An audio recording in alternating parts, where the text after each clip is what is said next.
Good afternoon, Maine. This is Chuck Ellis, and I am the host of the Muddy Waters podcast.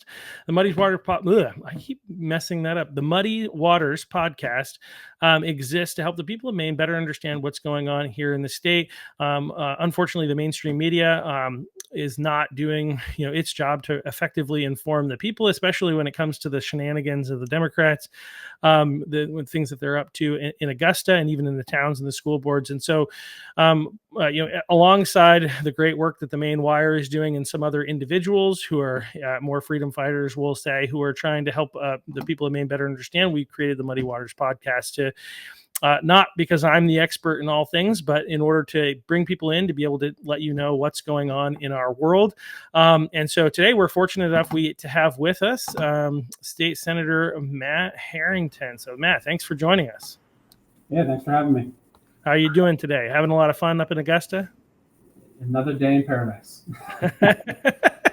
I can only imagine I went to a couple of weeks ago. I went to a Shelley Pingree event where the town hall that she did in Westbrook, and being in the midst of people who think less like us, even for a brief period of time, when knowing that they were the dominant force in that room, so to speak, the majority of the people there were on their side. I can't imagine like my day-to-day being, generally speaking, it's not as one-sided as it was there, but being in the minority and having to be under the rule and authority of them day in and day out for such a long period of time. So that's challenging. Thank you for doing it. Thank you for, So, go ahead. No, I was just going to say, it's tough being in the minority, but, there's a lot of Mainers, close to half, that think exactly the way we do in the minority. And, we have to be a voice for them. Somebody has to come up here and be a voice for them. Yeah, well, we appreciate you doing that, because I know it's not an easy thing. I can't imagine it's an easy thing to do. Listening to, I sometimes have described what you're trying to do and speaking common sense in the midst of that insanity as trying to teach math in an insane asylum. Yeah,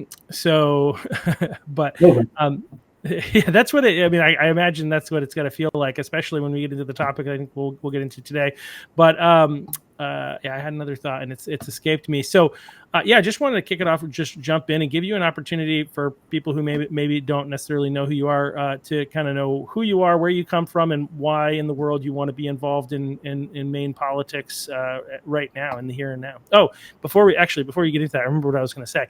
So one of the things that came out recently was in the approval ratings, Donald Trump in the state of Maine has a 45% approval rating, according to some recent polling that came out, which is I think is really high, considering I think the mood and what you feel like if you go around, especially if you're in the Portland area, you feel like he's so hated. And 51% disapproval, but 45% approval rating for a president whose highest approval rating in his first term nationally, where he's more liked outside of Maine, generally speaking, than he is within Maine. But his highest ranking was in his first term was 47%. So the fact that he's at a 45% approval rating here in the state of Maine seems to suggest that Maine is a lot less blue than it sometimes feels, and that there's a lot more opportunity for the future. So anyway, just wanted to share that little tidbit that I thought was really interesting. So tell us about who you are and why you're involved in politics in Maine, where you come from, all that kind of stuff.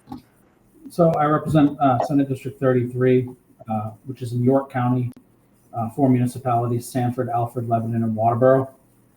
And to your point, York County, a lot of people tend to think, it's a very blue, deep blue area, northern Massachusetts, as some people would call it. But that's not the case at all. West of 95, where I represent, where Representative Jim Libby represents, Trump won all of those municipalities, many of them handedly. And, so there really is a serious case of two Maines, coastal Maine and rural Maine. And I'm always grateful to have the opportunity to be elected by my constituents to come up here and be a voice for more rural Maine.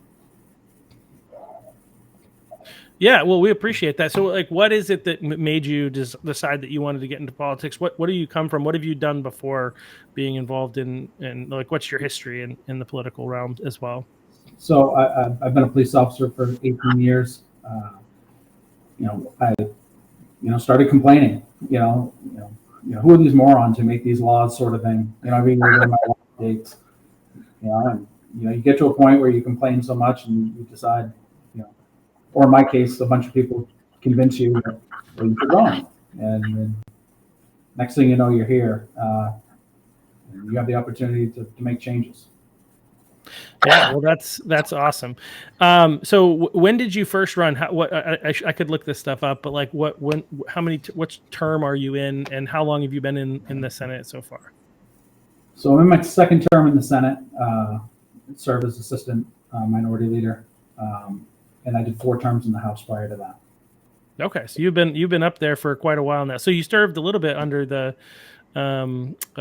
under LePage. So you've been up there when you weren't in the minority. Is that right? So legislative minority. So I've had 10 years, being in the minority in the legislature, but certainly during my first 2 terms, we had the governor as a backstop, and essentially his veto pen put us in the majority. And okay.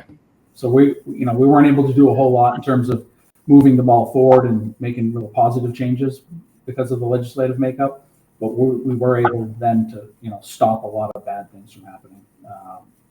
And unfortunately, the last 6 years we've not had that, and we've seen the results. Yeah, and so what are some things? So one of the things I wanted to see if you could enlighten the people in the state of Maine on is like one of the things that I think people are the most frustrated about here in the state is the cost of living, right? And a big part of the cost of living is the energy cost and all the policies that the Democrats have historically put into place that are affecting. And then I'm assuming they've got more stuff planned. So so what are they doing, and then what should we be doing? What are they doing that's causing specifically our energy prices to be out of control? And then what if they had common sense and they could actually think and make the right decisions, what are those right decisions that'll cut the cost of energy for average ratepayers? So, that's a fully loaded question. They've done a lot of things with regards to energy policy, going all the way back, to the 90s, with Angus King, putting 100 megawatt cap on, hydroelectric capacity back then, and a move towards, incentivizing wind development. But really, one of the biggest things has been the environmentalist movement, moving us away from, reliable base load capacity generation like hydropower, like nuclear, and moving us towards wind and solar, which has dramatically driven the cost of electricity up. So with, during the LePage administration, we were able to stop what we call net energy billing, NEB, in the state of Maine, which is the program that has resulted in all of these, solar farms popping up all over the state. So starting in 2019, when Janet Mills got elected, and they came back with sweeping Democrat majorities, they passed the expansion of net energy billing, which it's driving the cost of electricity up dramatically to the tune of over $200 million per year. Holy. That in what we call stranded costs, that Maine ratepayers are on the hook for. And so, for the last 6 years, I voted against that then. For the last 6 years, we've been trying to repeal it, or at least make modifications to it. We've been largely unsuccessful in making any actual meaningful changes to the program. And many people are seeing that in their electricity bills. This year the fight is still on. I think Democrats are at least realizing to a certain extent that this program has gone way beyond its intended purpose, which was only intended to spur solar growth. Well, anyone who's driven around Maine knows there's no shortage of solar farms going up in the state of Maine, and it's really way overdue to start writing that program in. And I'm hopeful that this year we can do that. So, in addition to costing $200 million a year to ratepayers, like what does that money go to? Like, I understand, my general, I have a basic understanding is that it goes to solar farms, but how does that program work? And like, does that subsidize on an annual basis? Once you have a solar farm, you just continue to get money, or is it something that helps subsidize or incentivize the creation of the solar farms? Like, how does that program work? So the way it works, so you have the rooftop solar, your average residential, they're a part of the problem. They're not the biggest part of the problem. When they receive these solar credits back, for instance, they don't pay the transmission and distribution charge to receive those credits. So everyone who doesn't have solar, i.e. every other ratepayer, pays those T&D costs for those folks with solar on their roof. So that's one piece of it, which is substantial. It's millions of dollars. Yep. But then you have community solar, which is all of these, mid-scale, 1 megawatt to 5 megawatt, solar farms, largely being built by out-of-state developers. It's the only program in Maine where you're guaranteed to make windfall profits, and that's what we're seeing. And so explain that. Guaranteed to make profits. Is that because of like what's the reason behind that? So the way that the credits are tied to the standard offer, so they're guaranteed a price above standard offer. So if they produce power, okay, 4 cents a kilowatt hour, they're guaranteed above standard offer rates, depending upon their contract. Wow. So wow, that's crazy. So anyway, the whole program to me is wild. Okay, so they're taking, again, they're taxing us to be able to give these people money to make for largely out-of-state companies that are profiting off of Mainers, and selling energy back to us at a higher rate because of these subsidies. Yeah. 100%. So what? Go ahead. I was going to say, and then now we're seeing more of a spur in wind development, offshore wind. These are very expensive sources of energy. They're intermittent sources of energy, so they're not baseload capacity. So you still got to pay the natural gas plant, the nuclear plant to be online to have that baseload capacity for when wind isn't blowing and the sun's not shining.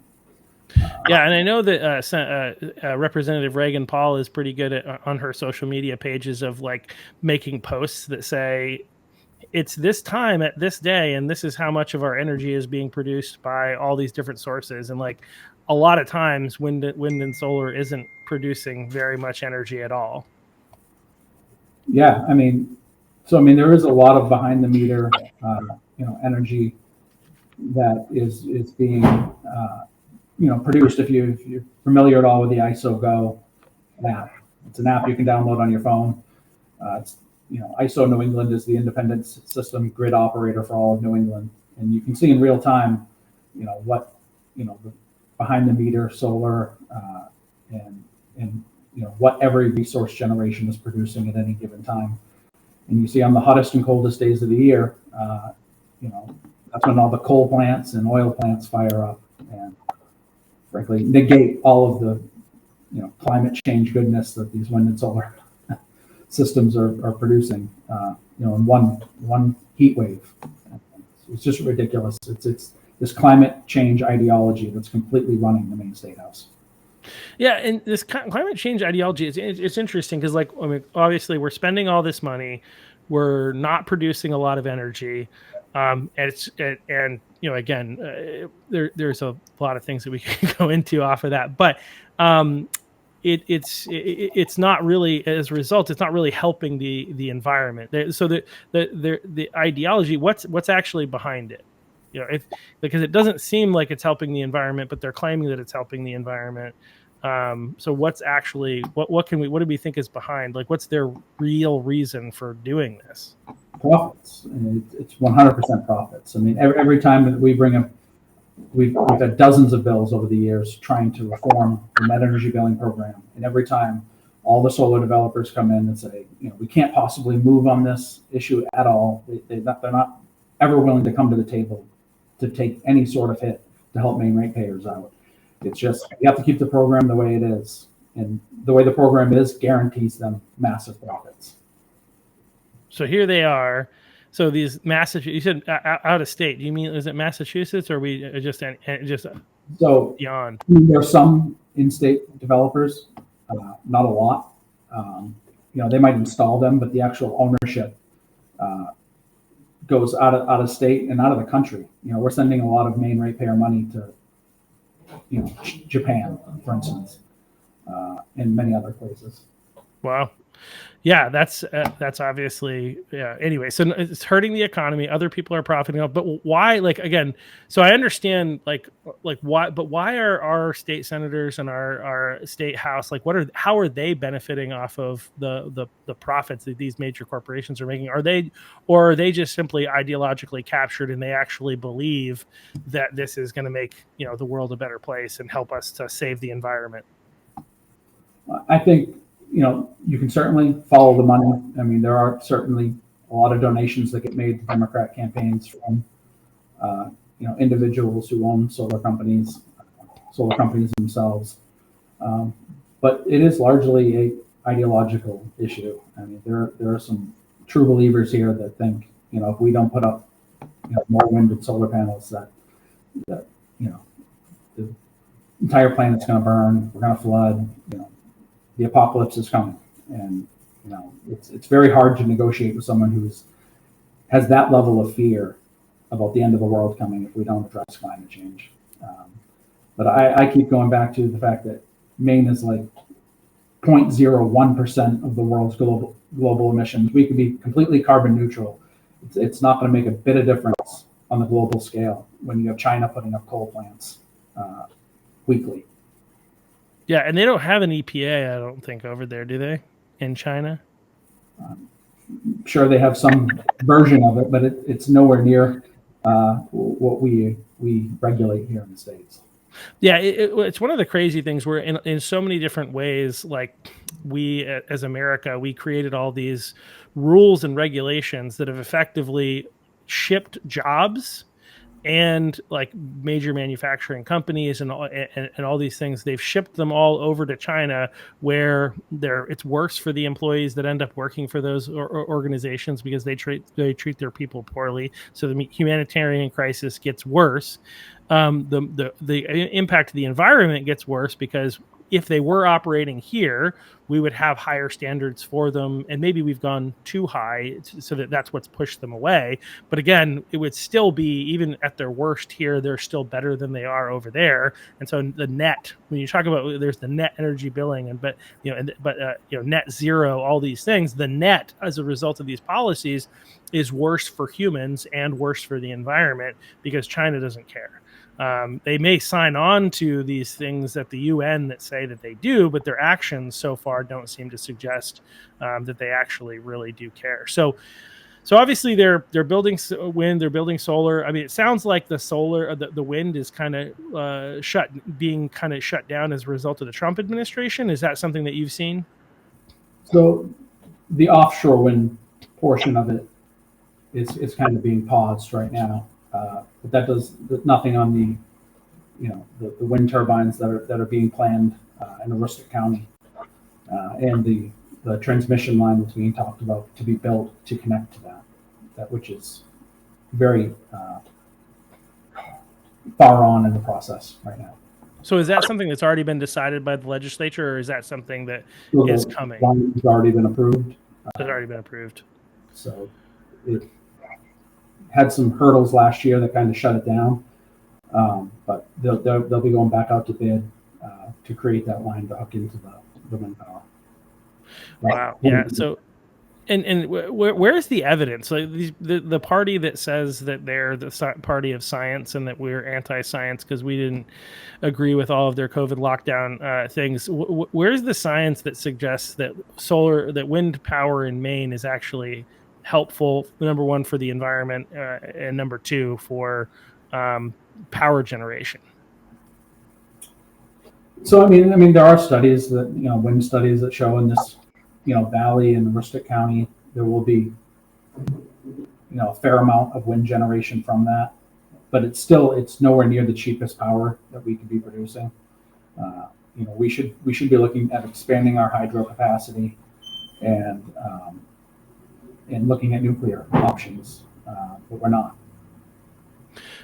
Why are we not looking at what the hydro and nuclear? Why are they opposed to those things? Because it seems to me that we have rivers, tons of them in our state, so there's tons of opportunity to develop to generate electricity from hydro, and then there's also nuclear, especially micro nuclear. I feel like I keep hearing about that more and more, like why we're not considering that. Yeah, so we had a couple of bills in. You mentioned Representative Paul. She had a bill in to look at these things, and nuclear just. I recently did a forum with the Senate Chair of Energy, Mark Lawrence, and he said straight out, you will not see nuclear in Maine anywhere in the foreseeable future, and that's which is super ironic because at the same time they're pushing all these beneficial electrification programs, heat pumps, electric cars. In order for that to work, you have to create more baseload power. And right. You could cover this entire state with windmills and solar panels, and you're never going to have enough power. You're never going to have enough power to even heat Maine in the winter, let alone all of these other things that they want to do. Yeah, right. I mean, that's no. Again, especially as we have a growing population, or I don't know. I think we're a growing population, at least through migration, and we're at a place where currently, I'm told we have like 50 to 70,000 housing units shy of what we need. And obviously, if we make that up and we then have those housing units, that's even more energy that we need. And especially if we're building those with solar and we're convincing people to use electric vehicles, like where's all that electricity going to come from? And again, what I'm hearing, especially with base load power, I'm not an expert in energy by any stretch of the imagination. Again, I don't do this podcast because I'm the expert. I try to bring in people who have that. So base load is like the bare minimum that we need to constantly being produced. Is that the idea behind that?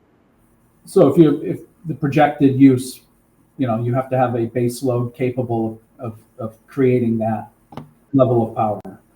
So, if you look at the ISO New England, daily graph, it'll show you kind of on a duck curve, the power that's expected to be used, the power that actually is used, and, that peak demand, that average peak demand, you have to be able to meet with baseload power.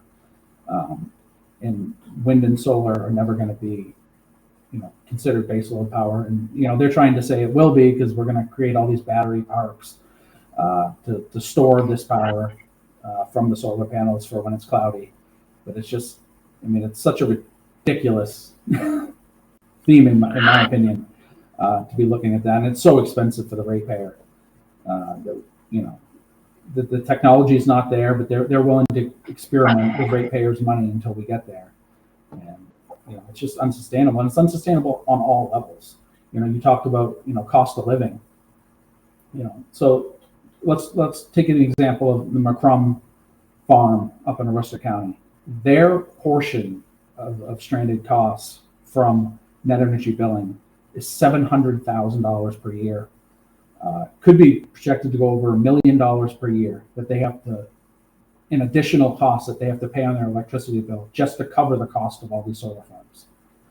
So they're $700,000 in the hole, which is, put onto the consumer. So they have to raise their prices to make up for that. So they take their potatoes in Aroostook County and they send them to some company that processes them into frozen French fries, hypothetical. And, so that plant then has to freeze these and produce them, which takes a lot of power. They're also paying these stranded costs. And then they bag them up and they send them to Hannaford, who has to keep them frozen.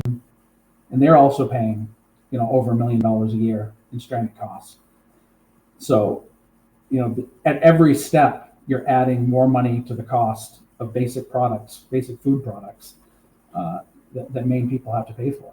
And, if Hannaford has to pay another $1 million on their electric bill, they don't pull that money out of thin air. It's passed on to the consumer.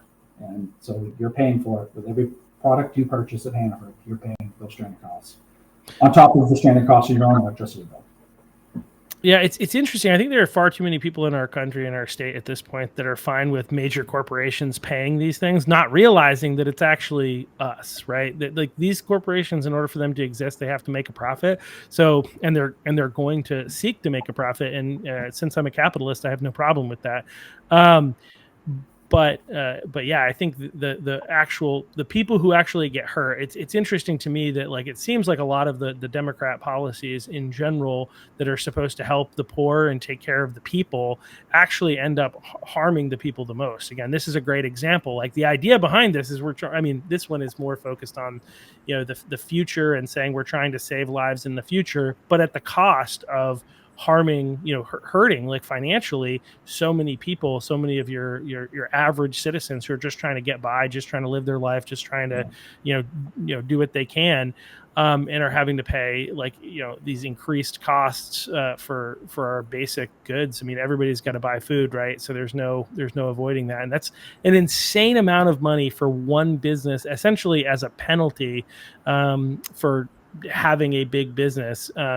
And for people who don't know, farms have a hard time making money in the first place. So the idea that on top of the cost of doing business, they're having to pay an additional $1 million or $700,000, I guess, more recently, just to be able to produce the stuff that they've produced, that just seems wild to me. Obviously, I'm assuming their normal energy bill, because on top of that, businesses pay a higher rate generally for their electricity as well, right?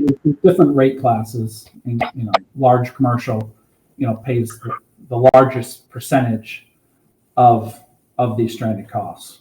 So, on your bill, you might see $5 to $10. A major user is seeing $700,000 or $35,000 a month, or something like that. Which is just wild.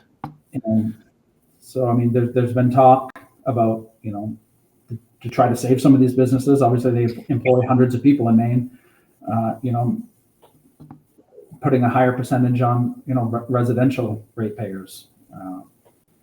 Obviously nobody here wants to do that, but at the same time, we also don't want hundreds of jobs leaving Maine, because that just creates an even bigger problem. So, I mean, they've got us into quite a mess with this policy, and obviously, I would support an all-out repeal outside of rooftop behind the meter solar. And when rooftop solar, you're allowed to bank credits. So whatever you don't use during the day, you basically bank credits, and then when you use those credits, you don't have to pay any transmission and distribution. So that's millions of dollars a year, as I was saying earlier. Wow. So one proposal that we're talking about this year is to say, when you use those credits, you have to pay the transmission and distribution. Your elderly neighbor who doesn't have solar panels shouldn't have to pay for your transmission and distribution costs when you use those credits. So, little things like that would go a long way of reducing the burden of this program. And, I'm optimistic that we'll see some sort of changes like that this year. There seems to be an appetite. This problem is growing bigger and bigger. Every time one of these one of these solar farms, gets their interconnection from CMP or Versant and goes online, this problem becomes bigger, and it becomes harder to take back. The more people get involved, the more people are making money off of it. And it's starting to really transcend party politics at this point. Because Republicans like to make money just like Democrats do, and this program has been created to guarantee profits, and every solar farm that goes online is making it harder and harder to take this thing back. And so hopefully this year we can at least make some modest progress on that. So you think that are there any bills in place that you think that the Democrats will get on board for to adjust this? Is that what you're saying? Yeah, we've had probably a dozen or more public hearings already on net energy billing alone. Different ideas of how to change this program. They're all tabled on the Energy Committee right now. And myself and the chair of the committee, Democrat chair, have been talking to hopefully come to some consensus on something. Obviously the Republican wish would be to just repeal the program. Right. That's not realistic. But I think there's room for some movement this year. I think part of your job is to be optimistic and to project that there's hope. But like, I think the things that I hear from some other people about how things are going in Augusta, I have a hard time trusting that anything is going to swing our way in the current administration. I applaud you for your optimism there, and I hope that you're successful. Ultimately, I mean, I wanted things to get cheaper for people in Maine. The things that I keep hearing, especially like things go to committee in the House, I keep hearing, and then they go to the floor and they submit the minority report rather than the majority consensus report that they decided to have voted on. Which again, more shenanigans, but obviously, like, you've got to try to negotiate and work with them and try to make things better for the people of Maine and your district and whatnot. So we appreciate you having that optimism, and I'm not going to tell you to be negative because that might hurt your negotiations. Yeah, there's plenty of areas that I'm not optimistic will make any headway on this year. Medicaid being one of them. Any sort of reforms to Medicaid to try to rate in that absolute mess of a program. Not optimistic we're going to come to any consensus on that this year, but NEB, I'm at least somewhat optimistic on. Great. Any other things that you've been working on that you think are worth sharing, with the people of Maine? Oh, I mean, there's thousands of bills. I have numerous bills myself that I'm working on. One bill this morning, got a majority report ought to pass that I put in, and it's just looking to add gift cards to the organized retail theft statute. We have, completely off topic, but we have large criminal organizations coming into Maine. They steal thousands of these gift cards from those gift card kiosks you see at like Hannaford or Home Depot, and they steal these cards and they steal the information off them, then put them back on the rack. And then when somebody loads it, they siphon the money out of it. Right now, there's no specific statute addressing the actual gift card itself because it has no real value until it's loaded. So when people steal them, there's not a whole lot you can do about it. That's one way we're going after organized crime. A lot of this money is being sent overseas. So that's one bill among many that we're working on. Nice. And that one we think will pass. Again, optimism. Optimism. I would hope so. All right. Anything else that you think would be worth sharing? Just of what the process is like, what it's been like for you, and also how people can help. Because I think you mentioned that a number of people have come and testified, and that you think that's having an impact. I think sometimes we're trying to do two things. One, there's a guy named Danny Emerson that's trying to get people to submit testimony for just about every bill out there that is of any significance. All across the board, he sends regular updates trying to get people to be involved and testify. And then there are some of us that are a bit more skeptical that the Democrats listen. But basically, what I'm hearing you say, though, is that part of the reason that you think that there's some optimism around addressing net energy billing is because people are actually showing up and giving testimony in Augusta. Yeah, this conversation was any indication that net energy billing is a really sophisticated, complex program that's, it's difficult for me to even try to explain it. It's very convoluted, and there's lots of energy legal speak that it's hard to portray to the lay listener that doesn't listen. So for years, we've been trying to explain it at a technological level, and over the last couple election cycles, we've really tried to just dumb it down to a point of electric bills going up, solar farms keep going up. Start connecting the dots, and people are starting to do that. Obviously solar is not the only reason the price of electricity is going up, but it is a big portion of it.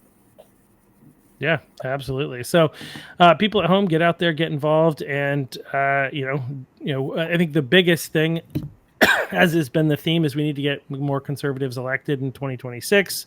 And so, the more that we can highlight for people the pain and the cost, and how, unfortunately, it's the Democrat policies that have been leading to the increased cost, and that it's like pulling teeth for people like our senator here, to convince them to make common sense adjustments to these policies that are clearly harming the people of Maine at every level. But again, getting rid of part of the problem with socialistic ideologies is that you end up destroying businesses that employ large portions of people, and it hurts everybody. In the guise under the guise of helping a few, you end up hurting a lot of people. And so obviously that's not good. I don't know what's going on. So I would just make one more pitch. Yeah. One other bill that I have, it's a LD 556. It's a bill that looks to ban municipalities from banning certain sources of heat. Basically, the bill seeks to stop what's happening in other parts of the country where municipalities are saying, you can't replace your oil furnace. All new construction has to be with heat pumps. My bill says you can't ban any sort of heat. So the people of Maine have the right to heat their home however they can afford to and however they see fit. That bill is tabled in the Senate right now. It's a divided, report. So I would encourage people to reach out to their legislators, specifically the Senate, their senators, because that's where it is right now, to pass that bill. Yeah, absolutely. Yeah, is that connected? I guess it's not heating, but I know that some places they're making laws around natural gas for stoves and things like that. So it's not the same issue, but similar idea where they're trying to limit what people have the ability to do. Yeah. So I mean, if the municipalities in like Massachusetts are saying no new houses can connect to a natural gas main. If that's how you heat your home, you'd have to put in heat pumps or some other sort of heat. They're pushing everyone towards heat pumps, with no plan to really replace that power. As we discussed, that they're not putting reliable baseload power back on. We're at any given point we're dependent on about 40% of our power comes from natural gas, which is very expensive. We should be looking to expand hydro and nuclear, particularly with the advent of bringing on all of these electric heat pumps, but they're pushing everyone towards something that is very expensive. And electricity prices are going to keep going up if we don't address any of these issues we've discussed. Yeah, law of supply and demand. If you increase the demand and don't increase the supply, but just try to replace it with "quote unquote" clean energy, which from some of the other stuff that I've heard, there are question marks, especially when you talk about like what we do with the solar panels and potentially the batteries, as well as the wind turbines. What do we do with them after they're no longer of use, and is that potentially damaging to the environment? But also, the solar panels are supposedly toxic to the land that they're on. So in addition to all of that, they're not really producing enough energy at a time where they're pushing us to increase the amount of energy that we need off electricity. And again, basic laws of supply and demand is that's going to cause the cost of energy to go up. That's what happens in economics. You can't really do a whole heck of a lot about it. If you try to do price controls, then that reduces the supply further, which doesn't necessarily anyway. So it's not a really solution. We need to have reliable, cost-effective energy. Yeah, every time you drive by one of those solar farms, just know that those panels were produced in China in a coal-fired power plant and using slave labor. So you're contributing to slave labor. I mean, that is the reality. The slave labor is used to make these, and coal generated power is used to produce them. So that's the price of our clean energy, so that we can feel good about ourselves while actually doing absolutely nothing. Yeah, I would just encourage people at home to if you haven't done this already, just research the whole life cycle of all of these different things. Because when you look at the whole life cycle, I think it's even if this at the end stage is clean energy. I use quotes, clean energy. If you look at the full life cycle, it's very much less so and much less, good for the environment. So just like electric vehicles with the batteries, and if you're talking about their strategy is batteries that are based on lithium mines and all these other things that, one of the things that's interesting is you look at buses, you look at like vehicles that generate that require a lot more energy, we'll say, and power to be able to go. It's much like we're so far from having the technology to be able to efficiently have these vehicles operate with just electricity. We need these other things. So even if we're using lithium, we're going to be mining it using vehicles that use a lot of gas. And so when you look at the life cycle of any of these things, and again, I would encourage you to do that. Again, I'm not the expert. I know enough to know where to point you in the right direction and say that, do some research on that. But ultimately, when you look at the full life cycle, in addition to the humanitarian cost, there's also, it seems to me that it's worse from the environment than just using things like gas and natural gas. But even better than that seems to be like hydro and solar and nuclear, is from everything that I understand.